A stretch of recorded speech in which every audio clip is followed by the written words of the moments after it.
The next thing I know, there's some crazy scenario going on. Days go by, weeks, time. It turns out that the local cops on the island had picked him up, obviously with the advice of the U.S. government under the then Bush administration, that we've got some mujahideen on the island. And it was September 2003, and me and the brother aren't even thinking about anything 9/11, September 9/11. It's been 2 years. We're not involved in terrorism. We're not involved in anything. And the thought never really crosses our mind. But it turns out that one of the Bushes, Jeb Bush, happened to be visiting that island in the Caribbean that same week. And with 9/11 and one of the Bushes being on the island and him just showing up all of a sudden, it raised a red flag, and they had the locals pick him up, give him the secret detention, the intimidation, torture, and psychological treatment. And a few weeks later, this mujahid, this brother, comes back. We're sitting in a restaurant again in Houston, Texas, and he's telling me the story. I gotta say, he's not exactly the same person as he was when he left. I don't know what happened there in jail, but something really shook him up. And from that point on, his level of paranoia and the crazies were just really high. Now, I understand what it's like. I understand what it feels like. I understand what it's like to be pressured into a war, to think that everyone's out to get you. You don't understand what is going on with me. I still got that thing in the back of my head about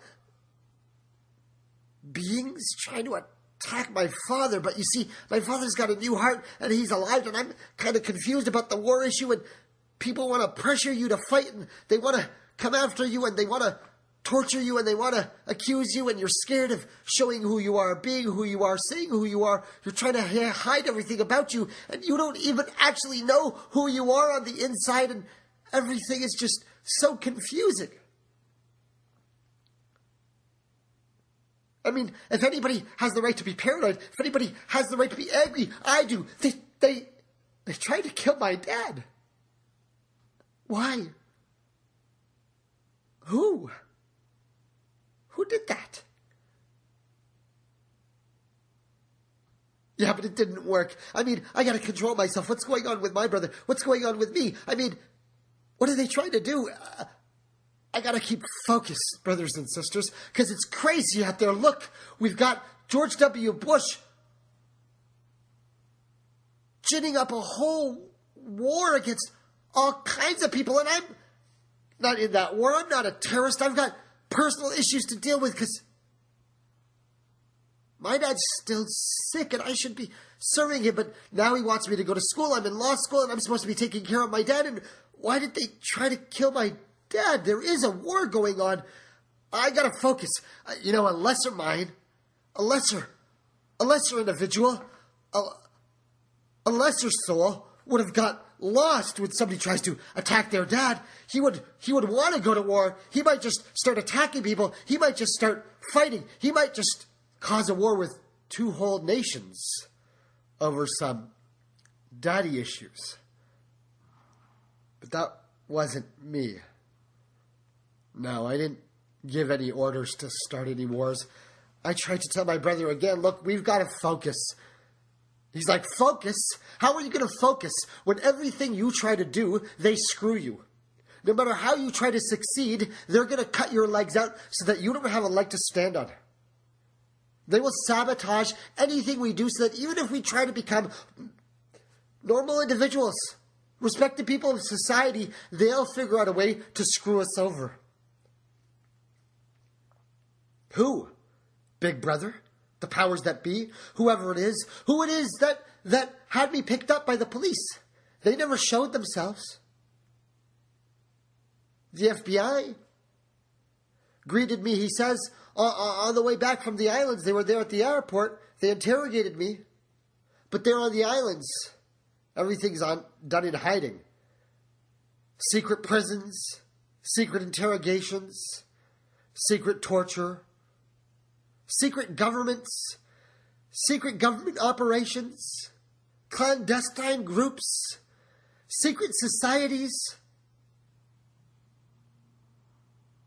What's happened? Who have we become?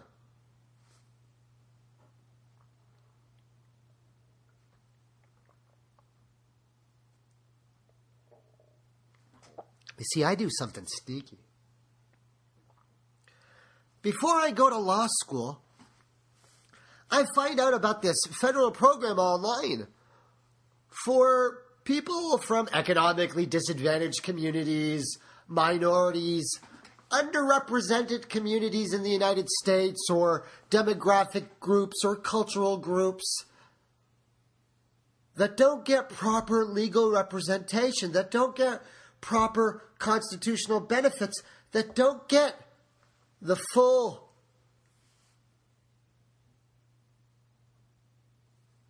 liberty, the full freedoms, the full constitutional intent. What is it that we're actually trying to do? You see, I find this pre-law program it's a federal program where kids from economically disadvantaged communities and all different cultural groups get together before law school for a semester, and then throughout the rest of the 3 or 4 years of law school, they meet and have conferences and get together, and they're taught by professors from various law schools throughout the United States, and they usually have a summer session and various winter and summer programs. And it's called the Council on Legal Education Opportunity. And I get accepted to this federal program. And I apply as a Muslim, having an Indian father and a British mother in a post 9/11 world, and I kind of decide, well, I'm not a terrorist. I'm not an enemy. I'm actually the other guy. I think I'm the guy who, if you actually tried to listen to me and if you could really just have a conversation with me, I'm not really evil. I'm actually kind of a nice guy, I think. Maybe if I could go into a program like that and meet other people, then maybe I might find people who are truly trying to find something, because, they're all studying the law. Of course, everybody's going to become a shyster sleazebag lawyer. We're all doing it for the money, of course, but maybe there might be a few people who think that, freedom, individual liberties, rights, freedom of expression, these crazy ideas that you heard about in TV shows and movies, and the same way everybody else in the United States learns about the Constitution, we learn about it off of the television, right? If there was any good movies talking about history, that's about it, because people really don't read. Yeah, people don't read.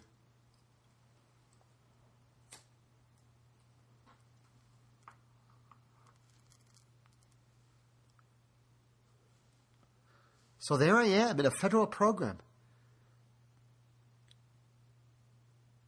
with a large group of other students, all getting ready to either just been accepted to law school or getting ready to be accepted or trying to get in, all from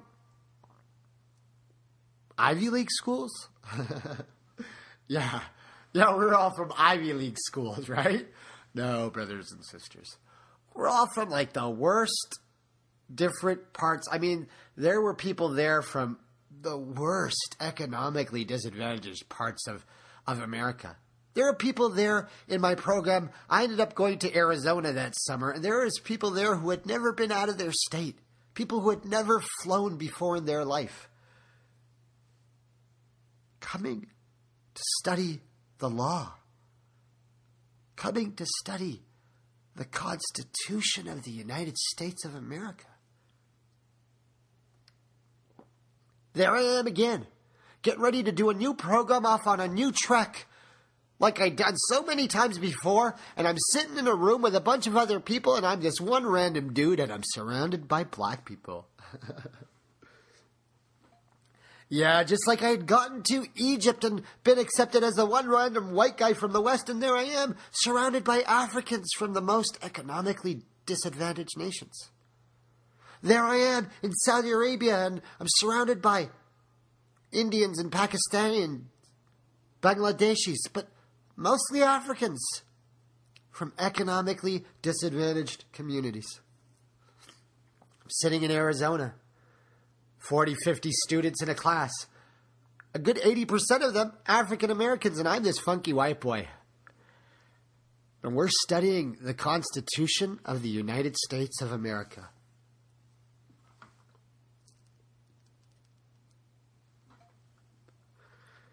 Now, I got to tell you, brothers and sisters,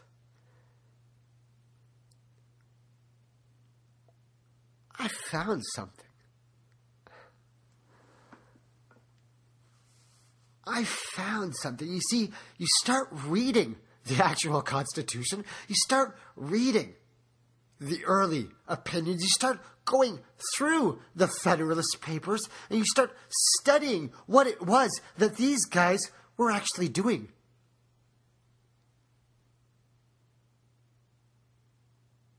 Concept of racism and black people and the history of America, and what role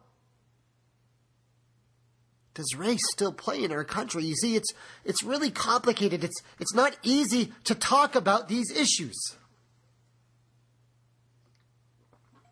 especially if you're a funky white boy like me, right? Talking about Negroes and niggers and black skin and what do these words actually mean? And how many fifths of a conversation do you, brothers and sisters, really want to talk about? It's my first day, first couple of days back in Houston, and the door's knocking, and it's the feds.